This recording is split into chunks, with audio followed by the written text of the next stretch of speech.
Wali Kota Bogor, Bima Arya kaget bertemu wanita penjual pempek asal Tasikmalaya di Bandar Lampung.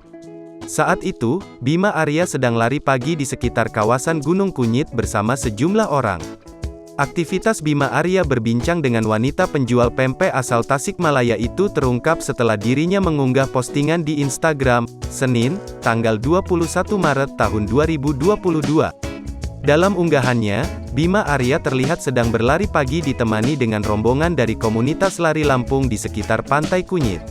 Namun saat melakukan aktivitas tersebut, pejabat daerah itu sempat dibuat terkejut oleh warga. Pasalnya, ia disapa menggunakan bahasa Sunda. Tadi pagi ketika lari di Pantai Kunyit, Bandar Lampung disapa ibu-ibu pakai bahasa Sunda, tulis Bima Arya. Usut punya usut, rupanya kemampuan warga tersebut didapat lantaran dirinya memang berasal dari kota Tasik, Jawa Barat sebelum akhirnya berpindah ke kota yang kini dipimpin oleh Arinal Junaidi itu.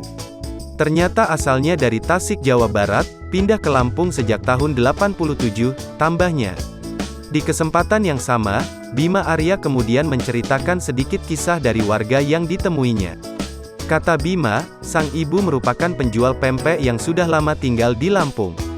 Si ibu jual pempek, satunya Rp1.000, ujarnya. Lantas wali kota Bogor itu memborong dagangan warga tersebut hingga habis yang akan dimakan bersama rombongannya.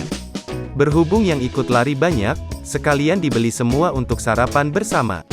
Untuk yang punya usaha, tetap semangat dan kerja keras. Hasil tidak akan mengkhianati usaha, dan rejeki tidak akan kemana. Semangat, tandasnya. Hingga kini, pihak Tribun Network masih berusaha mengonfirmasi kebenaran unggahan tersebut kepada pihak terkait.